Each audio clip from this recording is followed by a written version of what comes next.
Today, I'd like to share with you my perspective on the role of media in education, explore some research-based principles for using it effectively, and highlight practical ways it can be applied in real learning environments.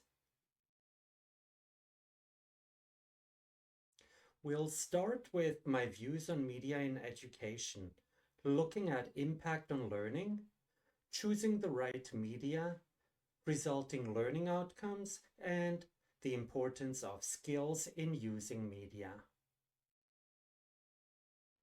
When it's used with intention, media has the power to really invigorate learning. It helps bring content to life, sparks curiosity, and keeps learners engaged.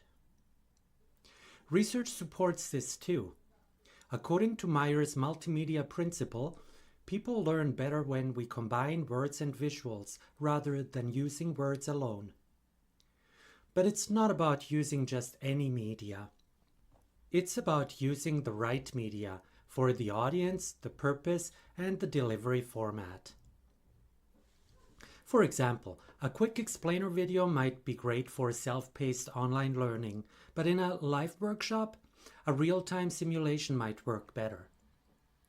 The key is to meet learners where they are and choose media that truly supports their learning.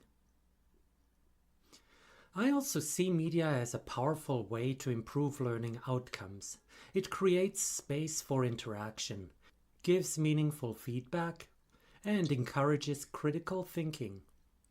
Plus, it supports accessibility and makes learning more inclusive. Of course, to get all these benefits, we need to be confident in how we create and use media. That means not just knowing how a tool works, but also understanding why and when to use it. It's all about combining technical skill with thoughtful instructional design. So, here's my bottom line. When media is used thoughtfully and grounded in learning science, it can make education more engaging, inclusive, and impactful. In the next couple of minutes, I'll share some key principles grounded in research that guide me in effective, inclusive, and ethical use of media in education.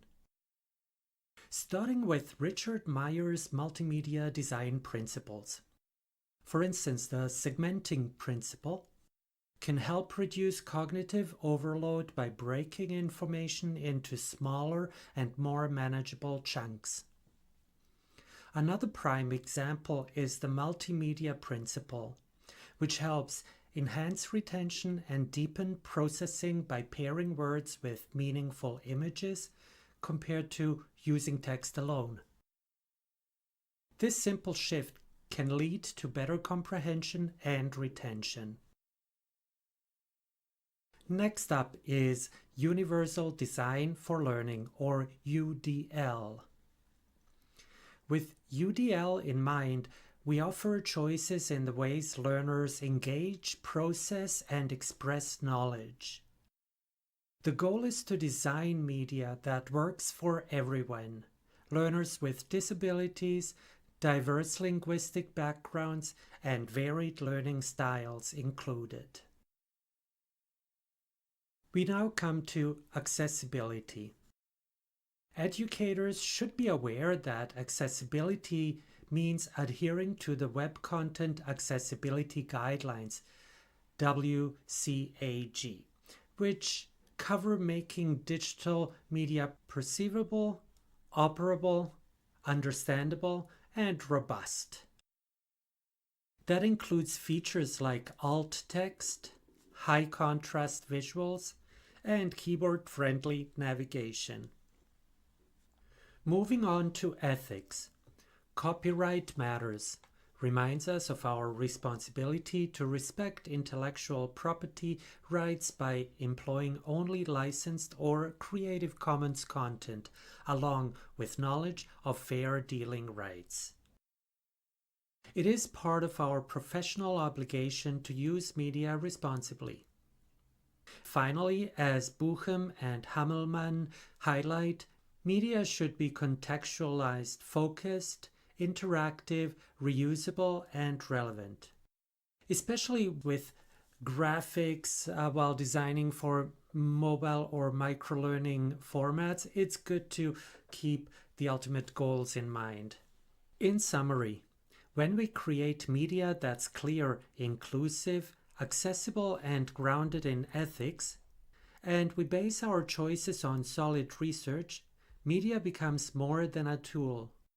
It becomes a meaningful part of how people learn, connect, and grow.